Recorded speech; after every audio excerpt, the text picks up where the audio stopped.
در حالت حیض از زنها استفاده نکنیم. به خاطر چی؟ پیامبر صلی الله علیه و سلم فرمود از دو چیز در حدیث سنن ابو داود میگه، سه چیز که سبب لعنت می شود از اون دوری بکنید. صحابه گفتن یا رسول الله، فرمود اتقوا اللعانین، دو چیزی که سبب لعنت می شود از اون شما دوری بکنید.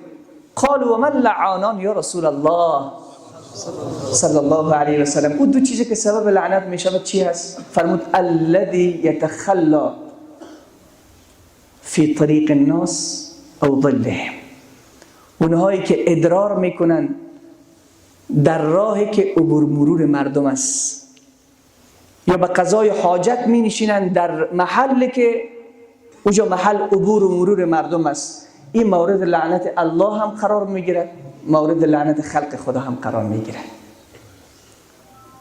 چقدر توجه هست، چقدر اهمیت هست، چقدر ضرور دانسته اسلام عزیز حفاظت محیط زیست را. فرمود از دو جایی که سبب لعنت می شود دوری بکنید. گفتن یا رسول الله کجا هست؟ فرمود ادرار و غائط در راهی که مردم عبور و مرور میکنند نکنید. اگر کسی این کار را میکنه هم به لعنت الله گرفتار میشه، هم به لعنت خلق خدا گرفتار میشه. و دوم او ظلهم، در سایه درختشان، کجا جای نشست مردم از در هوای گرم، اونجا شما مدفوع نکنید، به قضای حاجت نکنید. و در حدیث سنن ابو داود می آید در جایی که مردم از اونجا آب میگیرد، در آب مردم که از اونجا استفاده میکنن، یا در جایی که از اونجا آب گرفته می شود، در اینجا شما نجاست و کثافت خود را نیندازید. این فرمایش دین است، این دین اسلام میگه. رسول صلی الله علیه و سلم میگه طهروا افنیتکم. باور بکنید در بعضی کوچه ها داخل میشی، خوب قصرهای آسمان خراش جور کردن، کاخها جور کردن. وقتی داخل کوچهشون داخل میشه تهوع میآید، ان قریب است استفراغ بکنی. این کوچه گنده در حالی که قصر داره، تعمیر داره، داخل خانه خود را خوب ساخته، از کوچهش خبر نداره، در حالی که پیامبر میگه اعمال یهود است. اونهایی که اطراف خانه خود را پاک نمیکنن، رسول صلی الله علیه و سلم فرمود طهروا افنیتکم، افنیه خود را پاک کنین، اطراف خانه خود را پاک کنین. فان الیهود لا تطهر افنیتها، یهود ساحات خود را پاک نمیکنن. در دنیای غرب کامراها گذاشته شده، هر کسی اگر یک چیزی را وسط راه میاندازد، بازو کامرا او را میگیره، پشت خانهش یک چک میآید، این قدر جریمه است، $50 یا $100. دیگه با اونا جرأت نمیکنه در وسط راه چیز را بیاندازن. اما اسلام عزیز میگه کامرای تو بلند الله است، و کسی که الله را میشناسه نیازی به کامرا نداره. الله همه چیز را به ما بیان کرد، در بهترین دین ما را قرار داده، بهترین دین که دین اسلام است. به حضرت ابراهیم خلیل و اسماعیل الله دستور میدهد و عهدنا الى ابراهیم و اسماعیل ان طهرا بیتی للطائفین والعاکفین والرکع السجود. ای ابراهیم، ای اسماعیل، خانه مرا پاک نگه بدارید،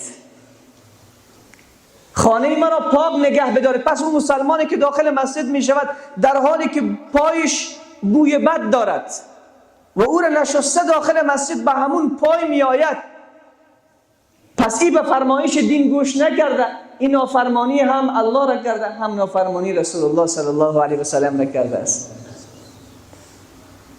خانه الله را پاک نگه بدارید. رسول صلی الله علیه و سلم فرمود در جمعیت ها که شما حضور به هم میرسانید از عطر استفاده بکنید که سبب آزار و اذیت نشود.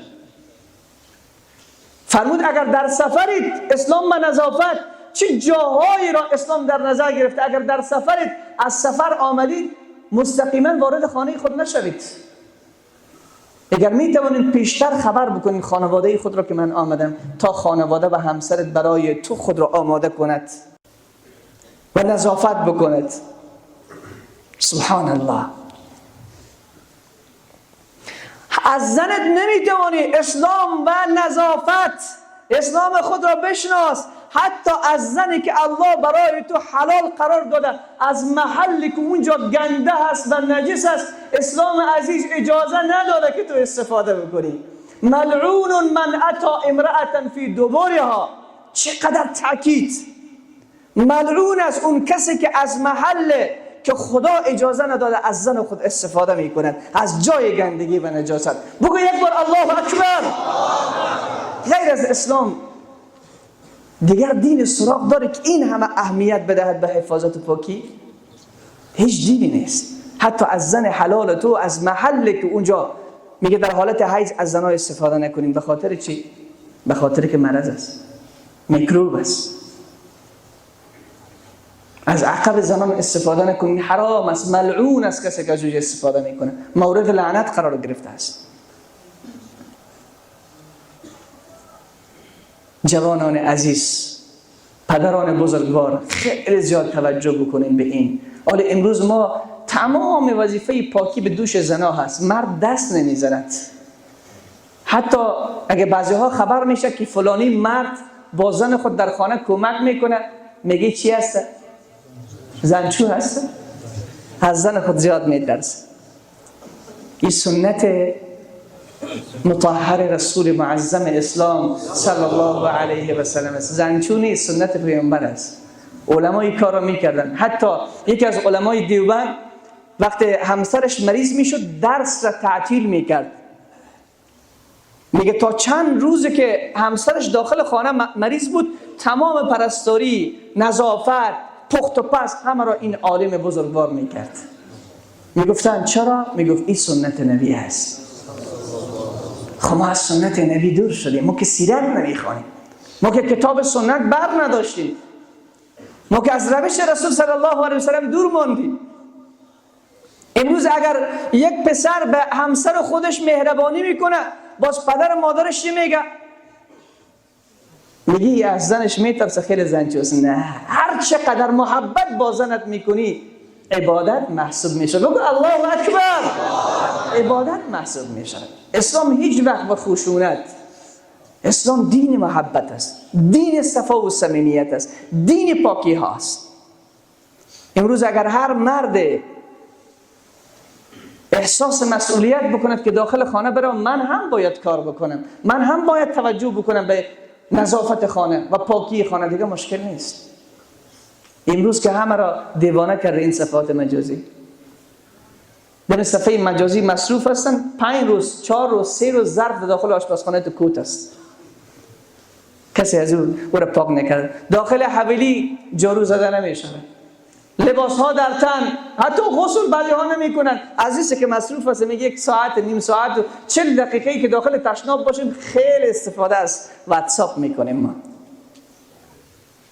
در حالی که عزیز دل من رسول صلی الله علیه و سلم فرمود الطهور شطر الایمان. باور بکنین علما میگن، علمای ادب، اونهایی که ظاهر خود را پاک نمیکنن، پاکی باطن هم خبر نیست. از پاکی باطن هم خبر نیست. اونهایی که به ظاهر خود رسیدگی نمیکنن، از پاکی باطنشان هم خبر نیست. چون اولیای الهی اگر ببینین هر جایی که ولی الله هست ظاهرش هم زیبا بوده. امام ابو حنیفه رحمت الله علیه از چنان عطر استفاده میکرد، از کوچه‌ای که میگذشت حماد پسرش میگه اگر کس دیگه از همین کوچه تیر میشد میفهمید که از این کوچه امام ابو حنیفه گذشته است. رسول صلی الله علیه و سلم از لباسهای بسیار زیبا، حتی آنقدر به سر خود روغن استفاده میکرد که کان رسول الله صلی الله علیه و سلم زیاتا. در شمایل ترمذی میاد لباس رسول صلی الله علیه و سلم گاهی وقتی تو معلوم میشه که پیامبر روغن فروش است. نعره تکبیر. یعنی رسیدگی میکرد به، حتی فرمود رسول صلی الله علیه و سلم اسلام و نظافت، کسی که از بروت خود نمیگیره او از ما نیست، او به طریق ما زندگی نمیکند.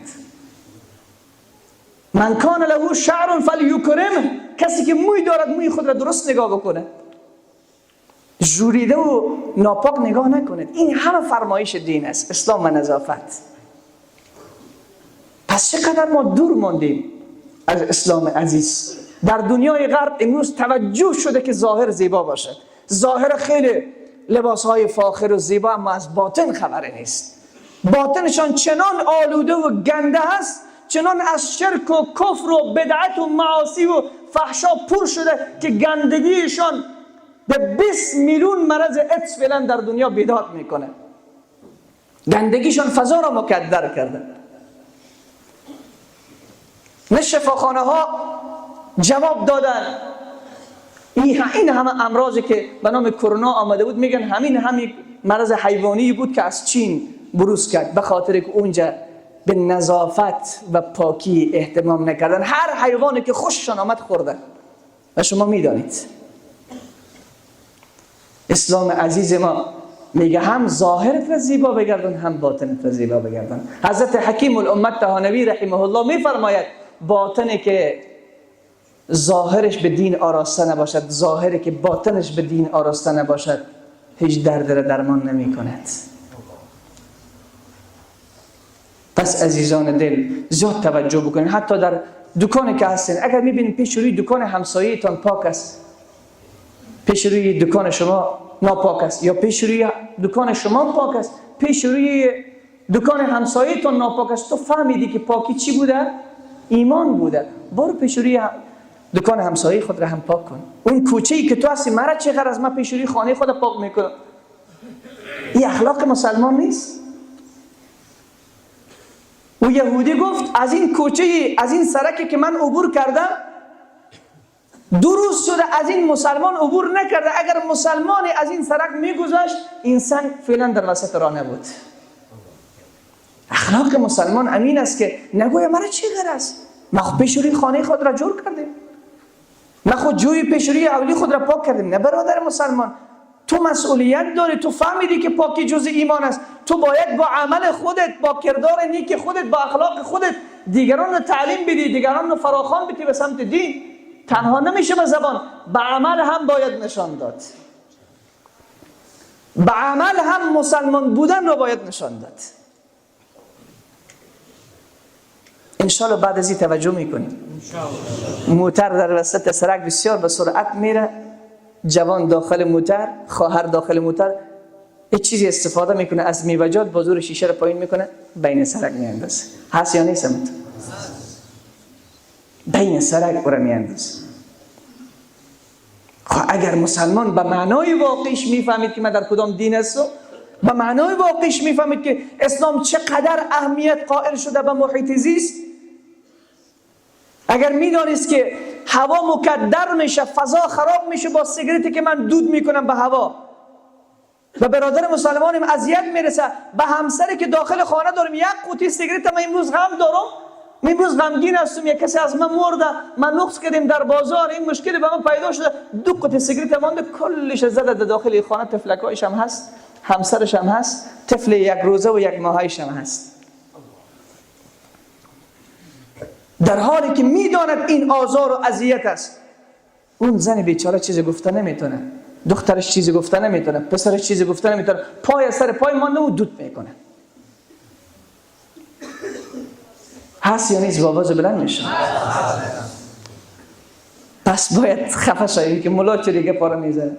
اسلام و نظافت من نمیگم، اسلام عزیزتان میگه، اسلام نابتان میگه که آزار و اذیت نرسان. همسرت هم مسلمان است، همسرت هم انسان است، همسرت هم حق آزادی دارد.